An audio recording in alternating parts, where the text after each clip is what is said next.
चांद पर नहीं पहुंच पाया चंद्रयान-3 तो क्या होगा? क्या चंद्रयान-3 गहरे अंतरिक्ष में खो जाएगा या फिर धरती पर वापस आ जाएगा? कितना ईंधन अभी चंद्रयान-3 में है बाकी? चंद्रयान-3 इस समय चांद के हाईवे पर है।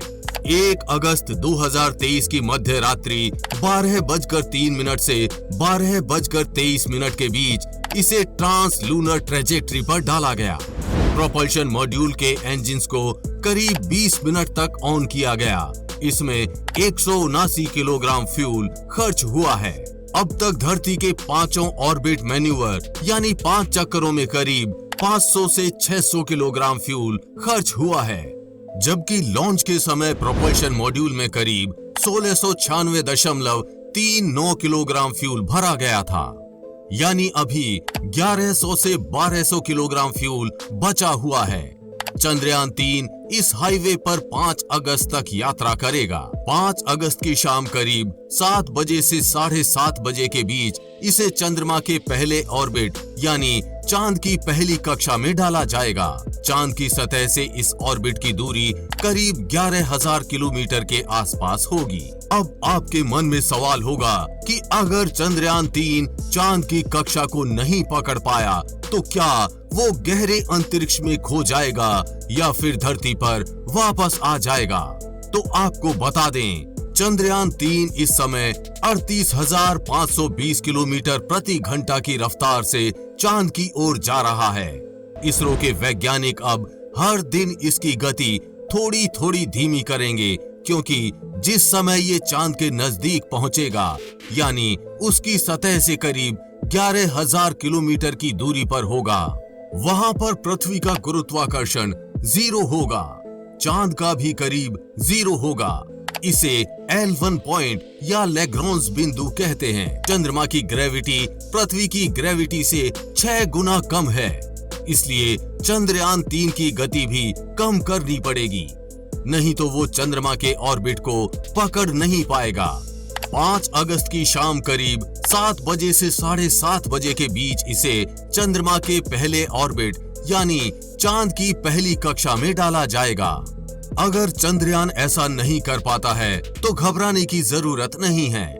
अगर ऐसा होता है तो चंद्रयान 3.69 लाख किलोमीटर से वापस धरती की 5वीं ऑर्बिट के पेरिजी यानी 236 किलोमीटर में 230 घंटे में आ जाएगा, यानी करीब 10 दिन के बाद चंद्रयान-3 वापस पृथ्वी की कक्षा में होगा।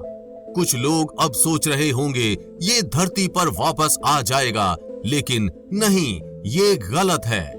ये धरती पर वापस नहीं आएगा, बल्कि वहां वापस आ जाएगा जहां से 5वां चक्कर पूरा करने के बाद ये चांद के लंबे हाईवे पर निकला था।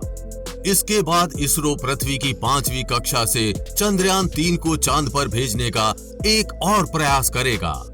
हमें इसरो के वैज्ञानिकों की काबिलियत पर पूरा भरोसा है और हमें लगता है कि पहली बार में ही यानी 5 अगस्त को ही चंद्रयान-3 चांद की पहली कक्षा को पकड़ लेगा। 5 अगस्त की शाम करीब 7 बजे से 7:30 बजे के बीच इसे चंद्रमा के पहले ऑर्बिट यानी चांद की पहली कक्षा में डाला जाएगा। इसके बाद चंद्रमा के चारों तरफ 5 बार ऑर्बिट मैन्यूवर यानी 5 चक्कर करके इसके ऑर्बिट को कम किया जाएगा और चंद्रयान-3 को 100 किलोमीटर के ऑर्बिट पर लाया जाएगा। 6 अगस्त को दूसरी कक्षा, 9 अगस्त को तीसरी कक्षा, 14 अगस्त को चौथी कक्षा और 16 अगस्त को 5वीं कक्षा या 5वीं ऑर्बिट मैन्यूवरिंग होगी। 17 अगस्त को चंद्रयान-3 के प्रोपल्शन मॉड्यूल और लैंडर मॉड्यूल अलग होंगे।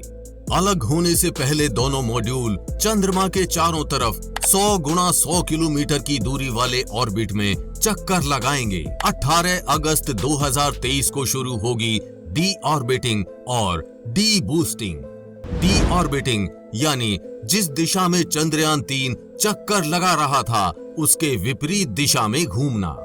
डी बूस्टिंग यानी गति को कम करना। फिर लैंडर मॉड्यूल की गति को कम किया जाएगा।